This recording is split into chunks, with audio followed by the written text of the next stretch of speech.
Good evening, ladies and gentlemen. Thank you for joining us again on the program this evening. It promises to be an exciting time as usual as we go through a number of questions and we put this across to uh, Professor Bolaji Akinyemi as we address international issues from all different parts of the world. But just before we get into that this evening and we hear a welcome from Prof, I want to encourage you all, please share the clips with your friends. Let them know that the program has started. We thank you all who have been on the program. And for those who have been waiting before the start of the program this evening, thank you for being there. We appreciate your time and you looking forward to this. Prof. Well, it's a pleasure being back here uh, after 1 week. Looking forward to an interesting interaction. And I thank you for being faithful members of this platform. Thank you. All right. Thank you, Prof. And to our viewers, please put your questions in. If there are points you want Prof to address, put them in on the different platforms, whatever platform you are, Facebook, YouTube, Instagram. Please feel free to put your questions in, and we will try to get those across to Prof as we go on. Prof, we it's been weeks now since the election in the United States, and we still continue to see things that no one would have expected to be the case uh, in the United States. And almost every week, something new starts to unfold. And we're starting to see President Trump still digging in and trying to remain, uh, keep his options open with the hope of a miracle happening that could keep him in the White House.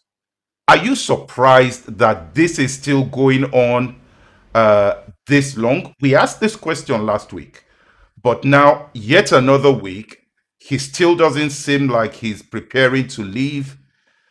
What do you say to this, Prof? Well, I am quite surprised. I can't remember the answer I gave you last week, but I am surprised that this is going on for too long, this far. I am surprised at the steps that he's taking, which alarm me. And the steps are mostly in the foreign policy and strategic areas. Number one, he has his Secretary of State traveling around the world at a time when he should stay back home to write his handing over notes. He's creating a crisis, a policy crisis for the for the countries he's visiting, because most of those countries have already congratulated President-elect Joe Biden. So how are they supposed to relate to a city, to an outgoing Secretary of State? I'm not sure this has ever happened in the history of the United States.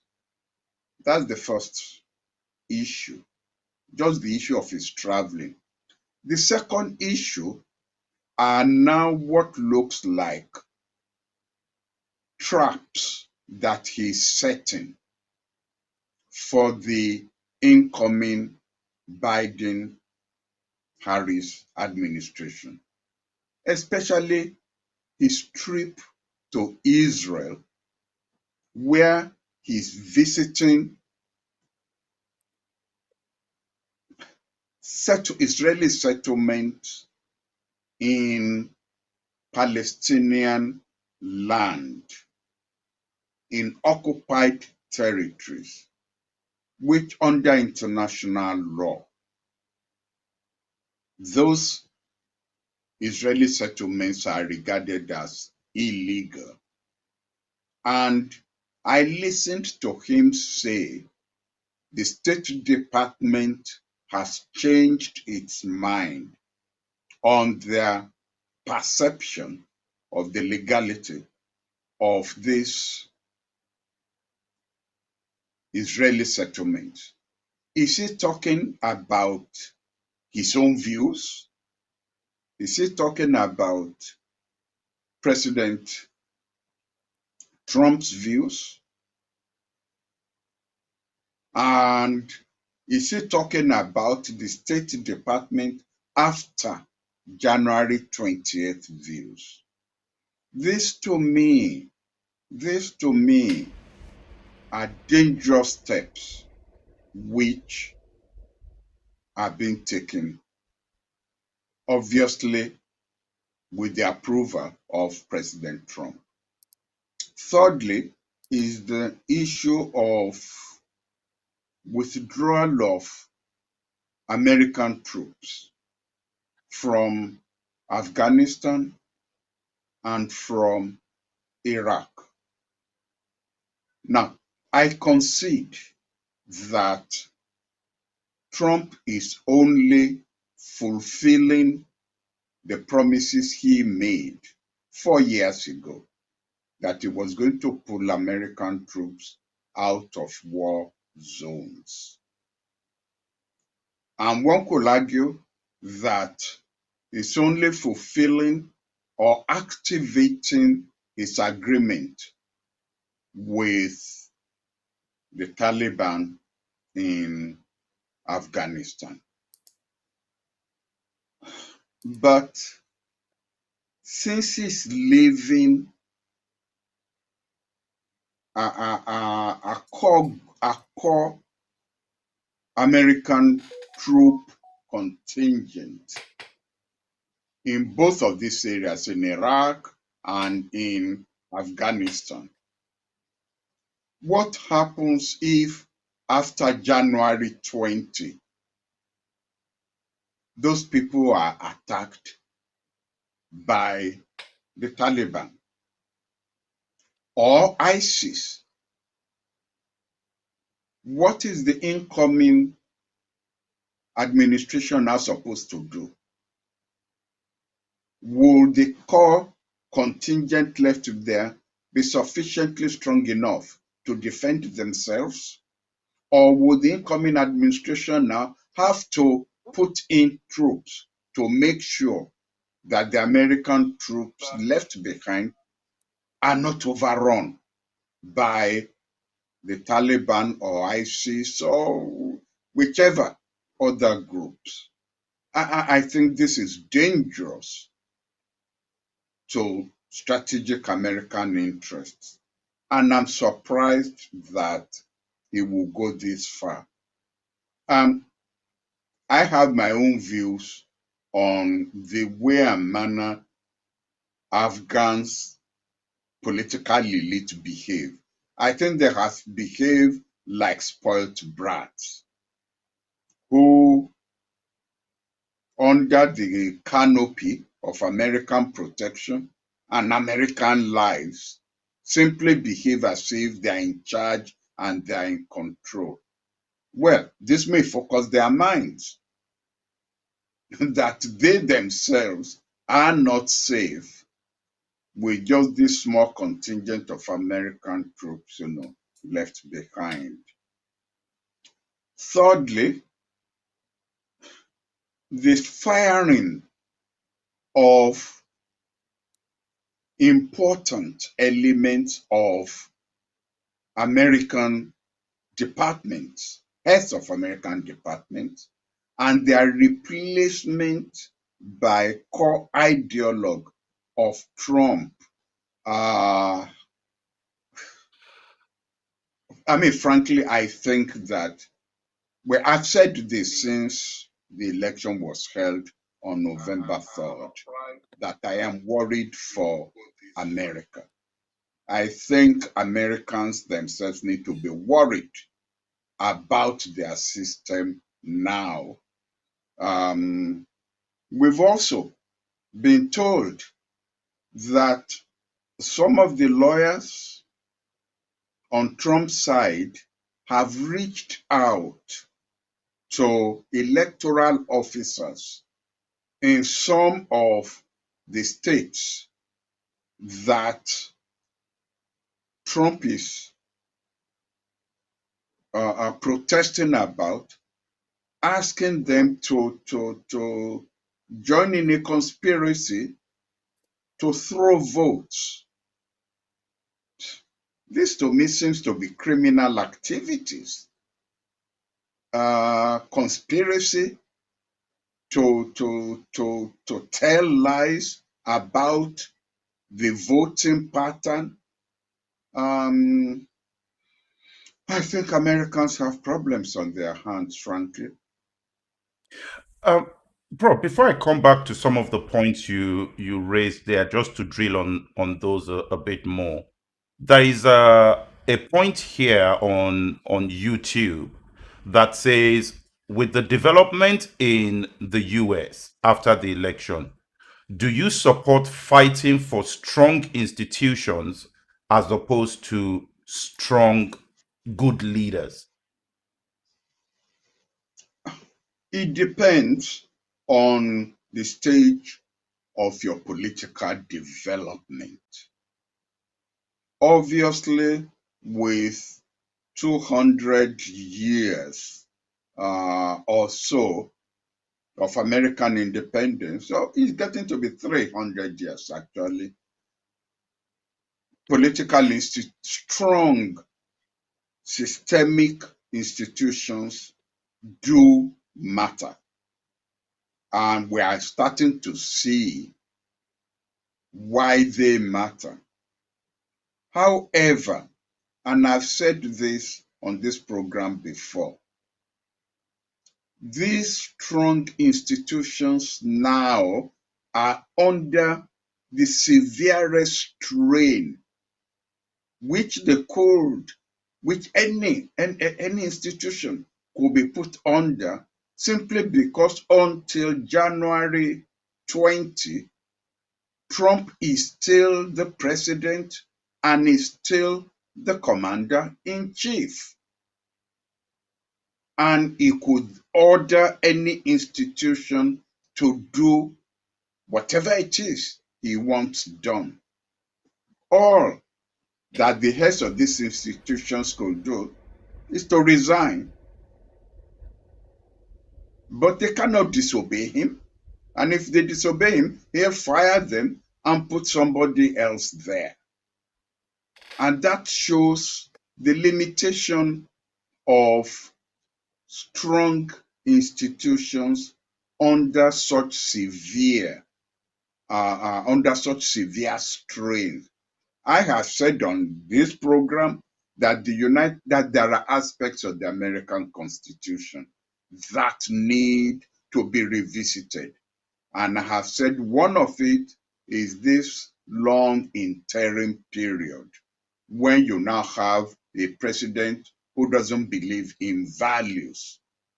The news is that he has even asked his advisors as to whether he should bomb Iranian nuclear sites.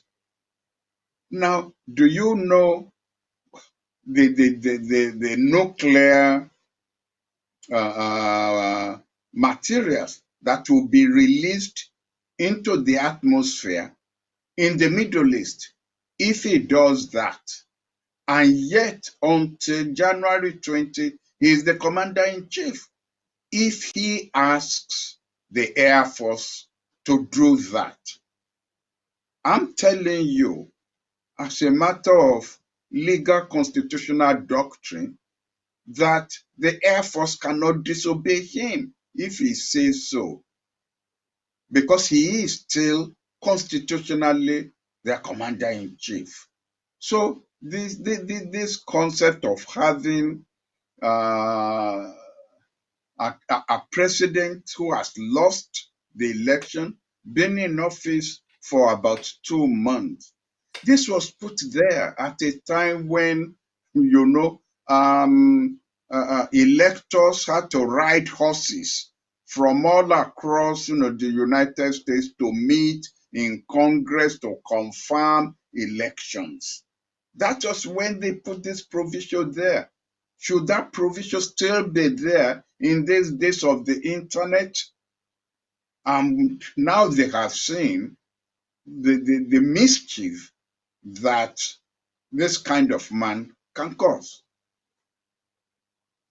Back to your question, the other half of the question is that if you have a fragile political system, you need strong leaders and strong personalities to, in fact, build strong institutions.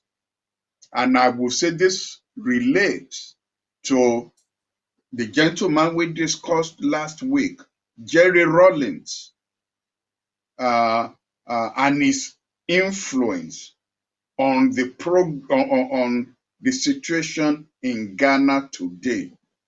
Obviously, as a strong personality, he has succeeded during his term in office in building a system that has strong institutions. So, whether it's strong personalities or strong institutions would depend on the stage of your political development. Prof, in terms of a point you raised earlier, particularly with the firing of senior officials by the president, there are two questions here. The first one is this. Uh, Technically, is there anything that anyone can do right now to address those issues?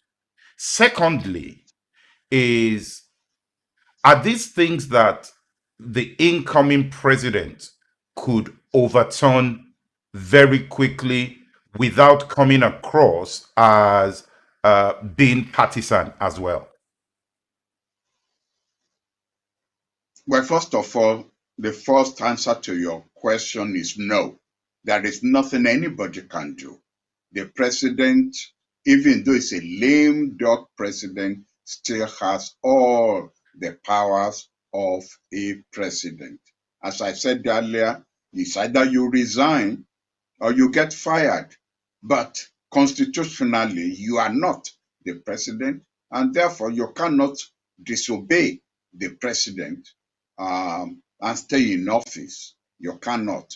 You don't. That is actually treasonable. You don't have that power under the Constitution to disobey a president who is still legally in office. You can disobey him January 21, but not until noon, January 20. You cannot disobey him and stay in office. Second point is the constraints. That's the way I will put it on President-elect Biden at a minute or a second past noon on January 20. No such constraint. And you've got to be very careful about this, because actually the Trump people are counting on, the tendency of liberals not to appear to be too vindictive, to this, to that, and therefore allow illegalities, immoralities by a departing administration to stay there. Biden has to be firm. He has to be. He's contending with, I keep saying this, he's contending with forces that are determined to derail him and derail his administration. So there's no cause for him to then appear to be soft in maintaining illegal actions done by a departing administration. All right. Now, in terms of we already talk about Biden there and the fact that Biden is now starting to raise concerns about the fact that transition is not happening as quickly as they would want it to. There is also the issue around him being denied access to intelligence briefings. How do you react to those 2 points there, Prof? Well, we can only use issues to illustrate just how the transition is going. The general or the issue, or let me deal with the issue of not being given access to intelligence briefings, not being given access to the presidential daily briefs. I think that I make mountains out of molehills. They thrive on drama. I find nothing, nothing that gives me sleepless nights over is not being given intelligence briefing. He's still, I'm talking about President-elect Biden now, he's still not the president. And whatever, even if he's given access to these intelligence briefings, there's nothing he can do about them until January 20. That's number one. Number two, well, I've had access to intelligence briefings in my earlier incarnation as foreign minister, and I have been a faithful reader of WikiLeaks cables. You discover that, diplomats, of course, like to make a song and dance about secret cables and classified cables and what have you. Most of the cables that come out of embassies, if you read the Washington Post or New York Times, or you read the internet, you'll actually discover that 95% of the information in these so-called secret cables you will have come across them in those newspapers. What will be missing is their interpretation. And interpretation is application of common sense to the facts you are dealing with.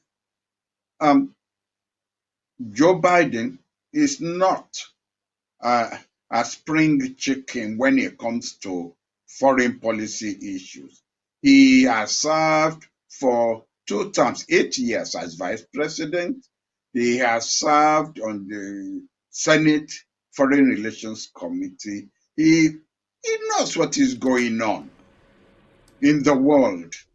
And between now and January 20, the world is not going to come to an end or somersault to that extent to make a song and dance about not being given access to intelligence briefings. I think he can overcome that. No war is going to break out on January 20, to now say that he should be prepared for that. I don't believe that there is any, heads of state anywhere in this world who is going to try that. Don't underestimate the capability of the United States to respond, at the snap of a finger on January 21st by the new president. Secondly, also this issue about not being given access to the COVID-19 thinking in the White House. What does he need that for? Even if he's given access to it, even if he then prepare, he cannot do anything before January 20. And by now, in any case, we all know the thinking in the White House. Let Biden know two things: that there will be a vaccine that will be available by January 20. Let him have his own thinking on how he would distribute these vaccines. He doesn't need to have an insight into what Trump's, I will be more worried about what I had said earlier on, and that is the landmines in foreign policy areas that the outgoing Secretary of State is busy planting. That will worry me. But at the same time, he doesn't need to be briefed by Trump as to what the Secretary of State is doing. Everybody knows what he's doing, what he's busy going around the world doing. And Biden does not need any briefing by the State Department to know what he will have to do, which ones can he reverse, and what he will have to do to reverse them, and which one he cannot reverse. It makes no difference what commitments Trump is making to Netanyahu. There are probably commitments that Biden will not be able to reverse, and there are commitments he will be able to reverse, and there are commitments he will reverse. All of these are what I will call autonomous decisions that are independent of Trump's White House. So let's stop making this drama about he's not being given access to this, he's being given access to that, and concentrate on, I don't know. By now, I will not leave the legal initiatives to the Trump legal system. For example, I would have gone to court if I were advising Biden. I would have gone to court about the interpretation of the Transition Act.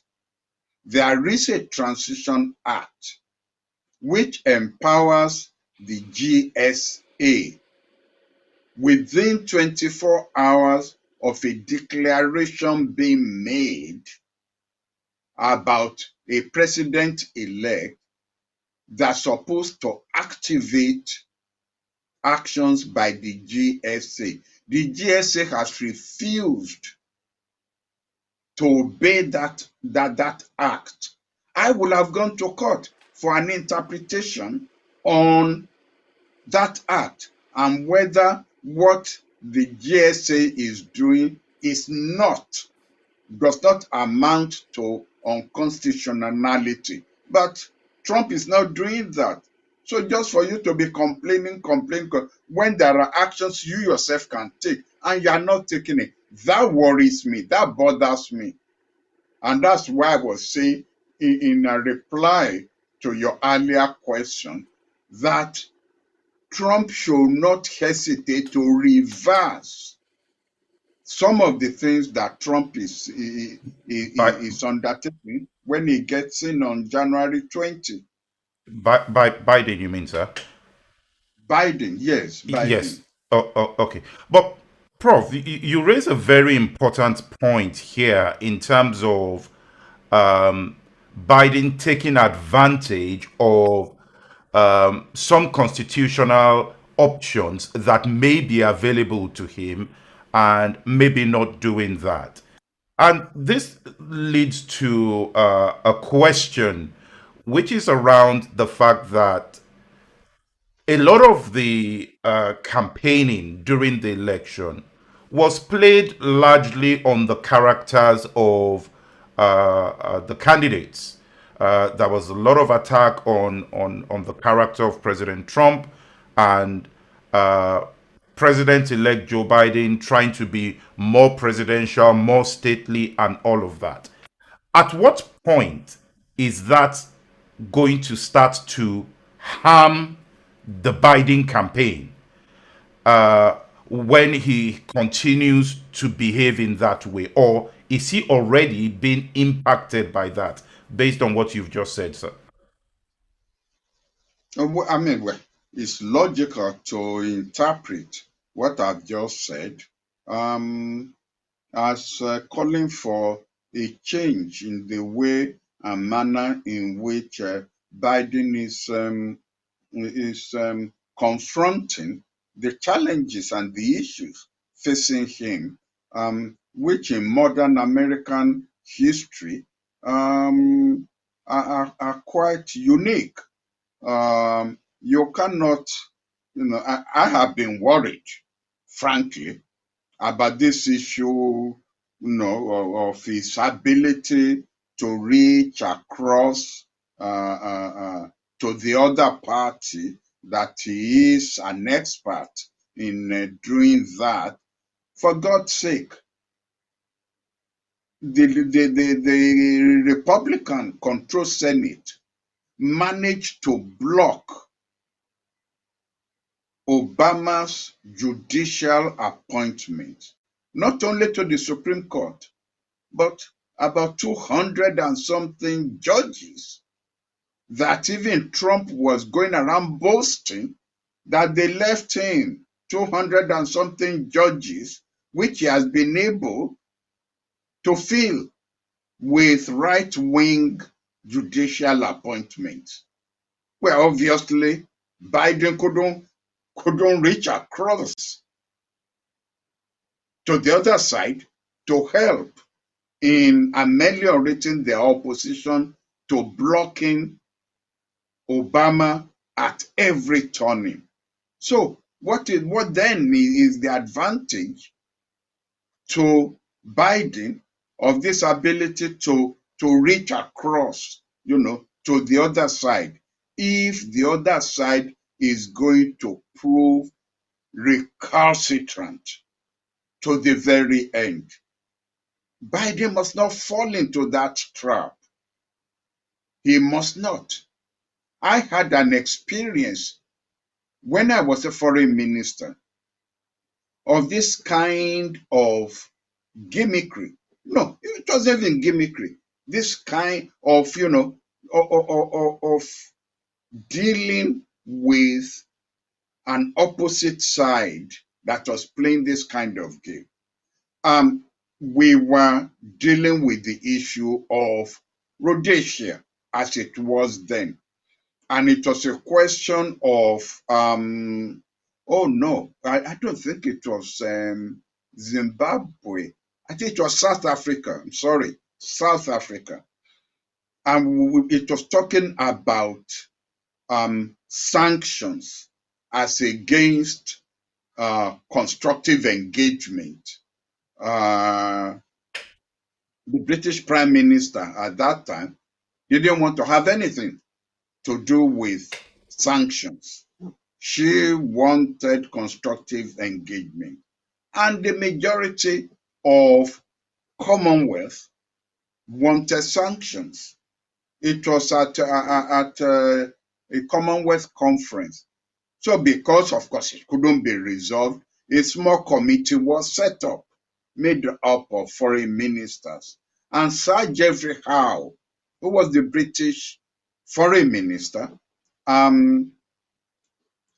was a member of the committee, and he came there with a game plan, which was to water down the sanctions that could be imposed on South Africa.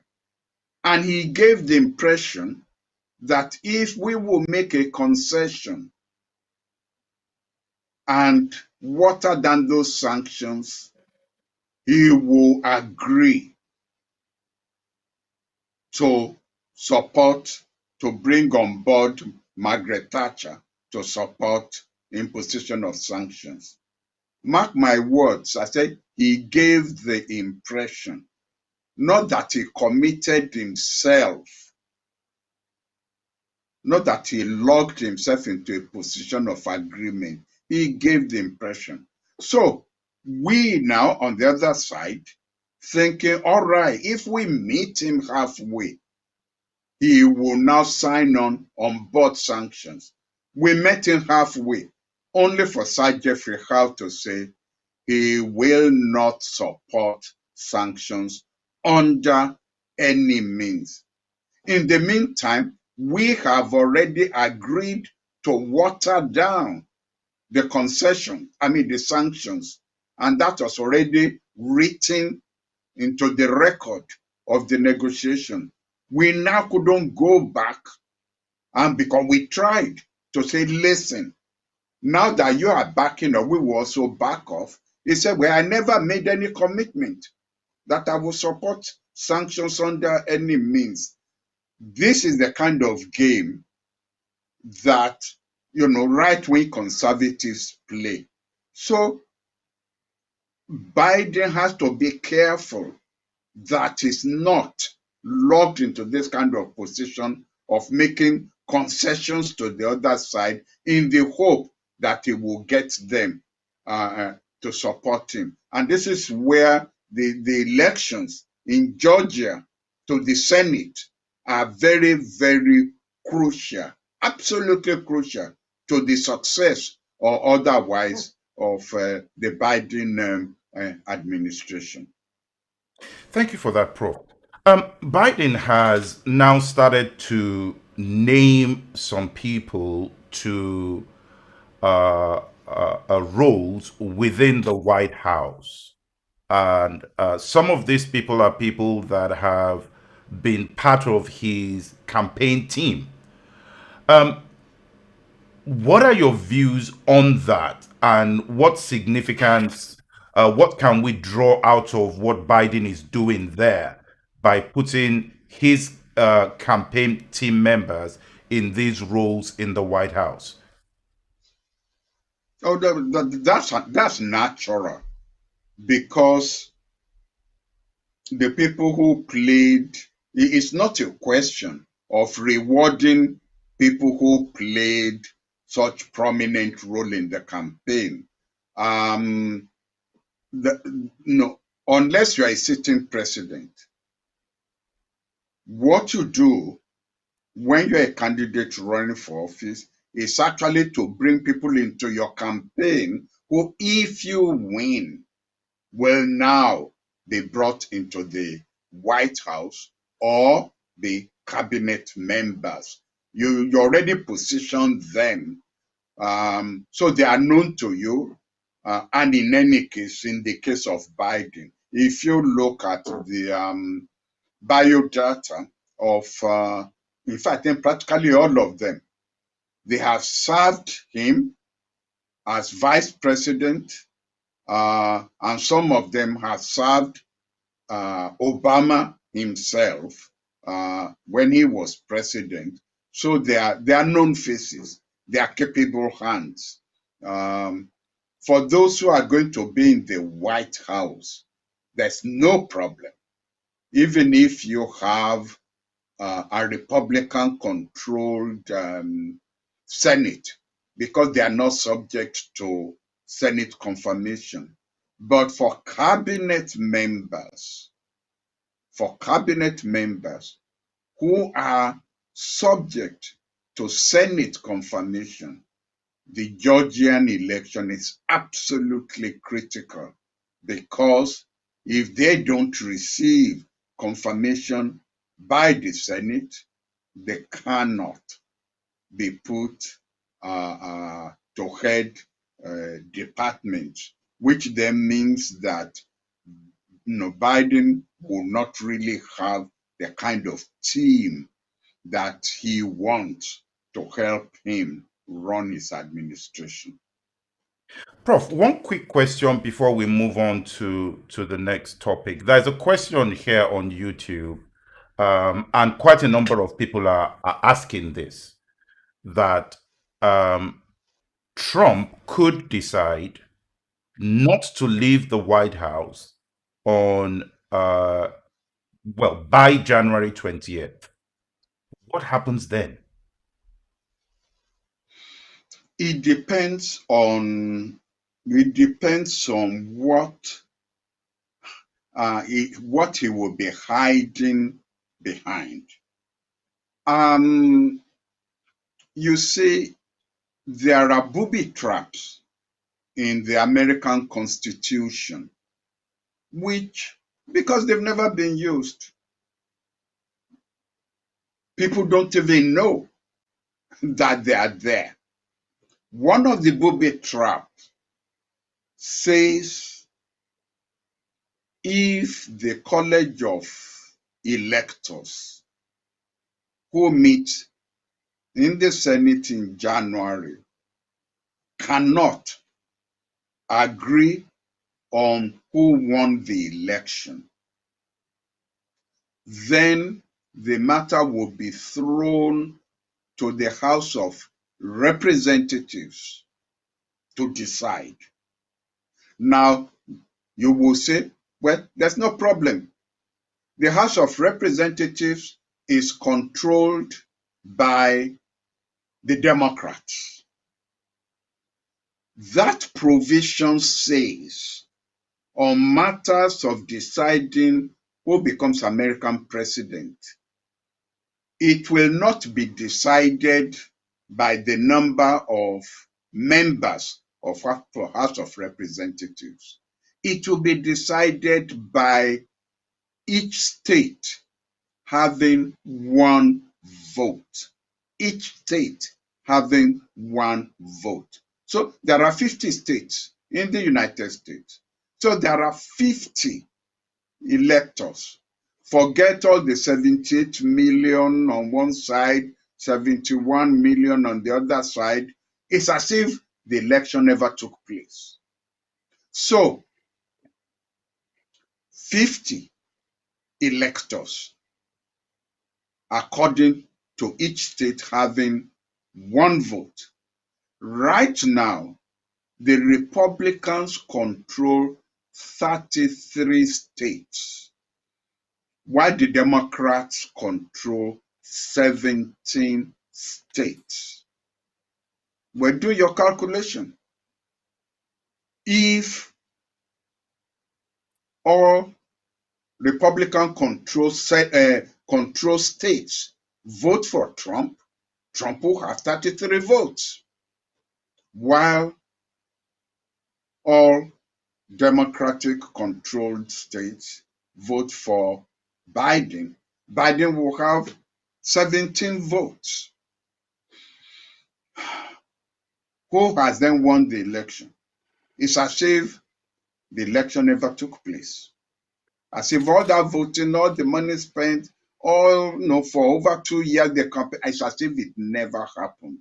Now you could say, oh, Prof, come on, please stop being theoretical. Let us talk practical. But did you see what has just happened? Is it in Wisconsin or was it Michigan? It's one of the states. I'm sorry, I can't remember which one now, where two of the Republicans said they were not going to sign the electoral results. They were not going to sign it, that they disagreed with it. In other words, they were not going to go along with how the majority voted. And Trump praised them on his Twitter. Later on, I think the better part of these two electors got through to them, and they thought of the republic and said they will sign, and they now signed. But that's the kind of thing you could have. There is going to be a lot of pressure on electors coming from Republican controlled states, because under the Constitution, the electors are not constrained to vote the way the majority of voters had voted. They are not.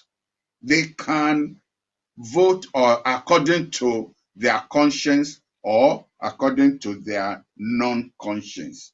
That is what made them throw the election into the House of Representatives. What the reaction on the street will be is a totally different matter, which I even cannot conceive or speculate upon, because that's never happened before. At least not in modern history. Maybe it happened in 1800 and something, I don't know. But in modern American history, it had never happened. Prof, over the last week, President Obama released his book. And number one, what are your views on the timing of the release of the book? Just in between the election and inauguration. And secondly, I know you are an avid reader, and you probably have already started looking into some pages on the book. What are your views on that, Prof? Well, given the number of books that have come out of the United States in the past 3 months, I myself believe I ought to get an American lawyer to sue all these authors for the damage they are doing to my eyes. Because these books tend to be voluminous. We're talking about 700 and something pages, for each book. And I can tell you, even my optician is starting to complain about me each time I go in, reading. That's all she says to me. I said, Prof, well, you we've got a see, copy. We've got a copy of Obama's book here. there you are. See how fat that book is. Um, and I know you've already sent me one of it, but I have read parts of it on e-version.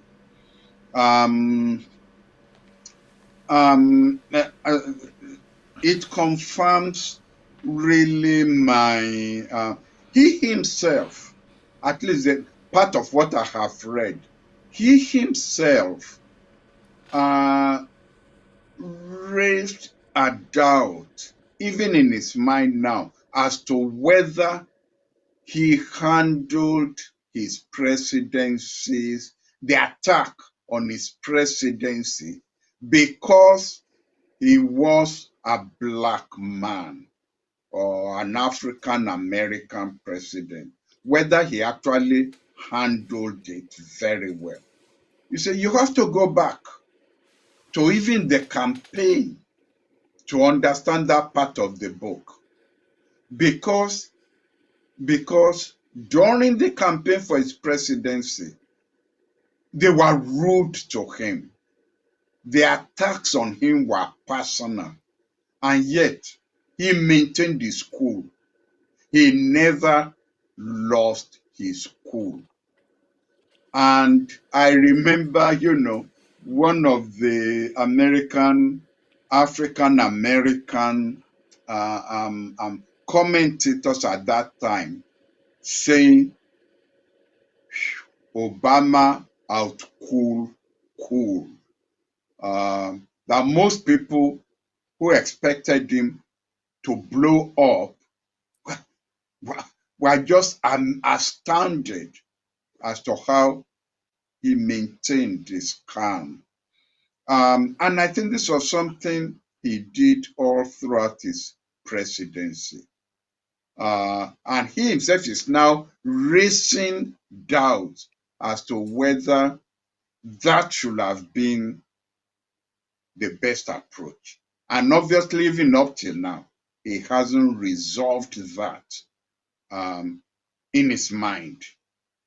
And while I'm on this, please let me say this, because it just occurred to me. One of the politicians in the United States who has been canonized as somebody whose values and principles and behavior are worthy of emulation is John McCain.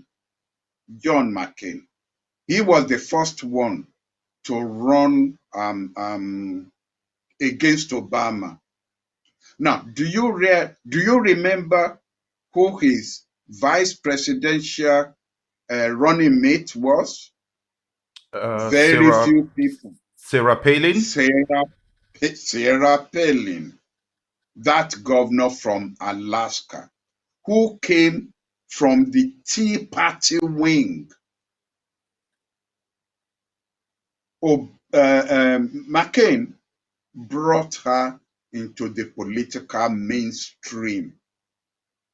And that was the foundation on which Trumpism, populism was built. Trump ran on her foundation, and yet McCain was the one who brought her into the mainstream of American politics. That Tea Party is the foundation of Trumpism. All this fake news, anything that belonged to the value system in the United States was trampled upon by the Tea Party, from where Sarah Palin came. So we better be careful about who we canonize.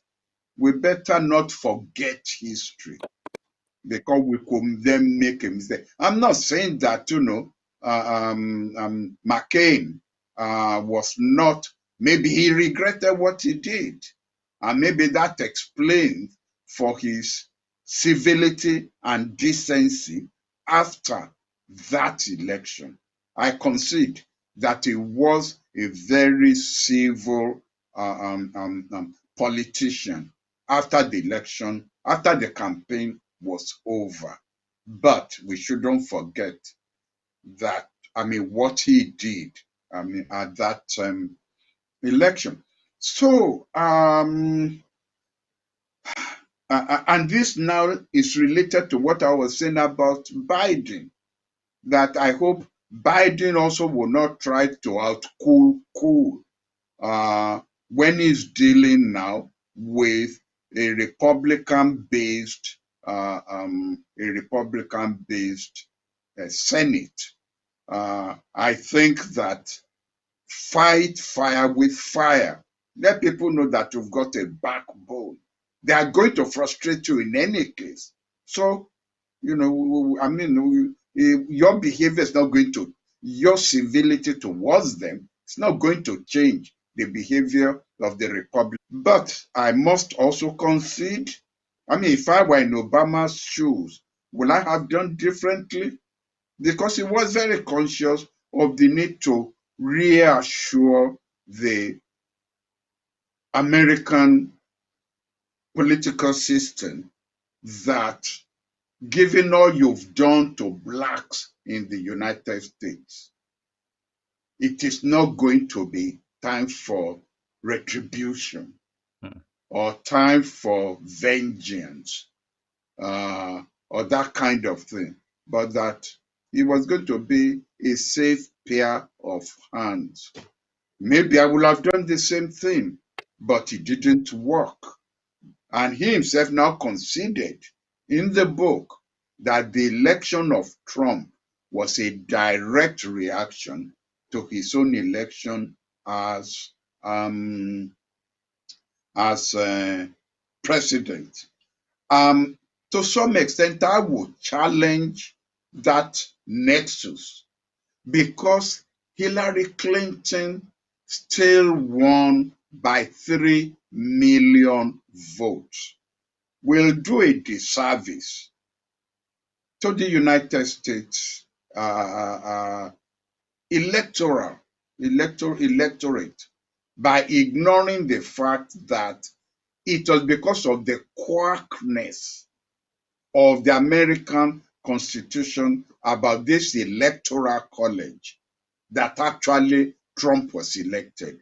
3 million people, 3 million majority voted for Hillary Clinton. So to that extent, I wouldn't say that that's why Trump got in. Hillary made her own mistakes in the way she campaigned and took for granted now the Pennsylvanians and Wisconsins and Michigans, which now Biden has won back to the Democratic fold. As to why was the book released now, Obama probably does nothing of chance, probably deliberate that it was released now. But I can't for the life of me read his mind or the motives behind when it is being released. Prof, there's one question I want to put to you very quickly, and it's regarding Nigeria and the fact that there seems to be an escalation of words and a confrontation unfolding between CNN and the Nigerian government based on a report that CNN put out regarding the shootings that took place at the Lekki toll gate. What are your views on that? CNN appears to have done their investigation. They have geodated some of the images. They have geodated and geolocated some of those pictures that have been released and the videos. But the Nigerian government still continues to deny the fact that there were any deaths at the toll gate on that day in October. What are your views there, Prof? One of the lessons I learned in my limited experience in government was never take on the press. You will not win. You will not win. CNN has repeated that program now, I think 7 times since Tuesday. 7 times. And yes, they can continue then to paraphrase the reaction of the federal government. But the rest of the world is going to be saturated with that CNN special report. So lessons have still not been learned about how you deal with the press, especially the world press. And to talk about sanctioning CNN, well, all I can say is good luck to whoever is going to try to sanction CNN. All right. Thank you very much, Prof. We've run out of time today. There's still some questions we couldn't get to. Hopefully, we'll address some of these next week. And I want to say a big thank you to our viewers. Thank you for the comments that have come in on YouTube. We appreciate your time. We always do. And we look forward to seeing you again next week for another episode of Through My Eyes with Professor Bolaji Akinyemi. Prof, do you have any last words you want to say to our viewers? I hope I haven't bored them. I welcome the questions. I welcome their participation on this platform. And it's always my honor to have them as partners on this program. Thank you so much. All right. Thank you to our viewers. Thank you very much. Yep, I think we're clear on that. Thank you. See you next week.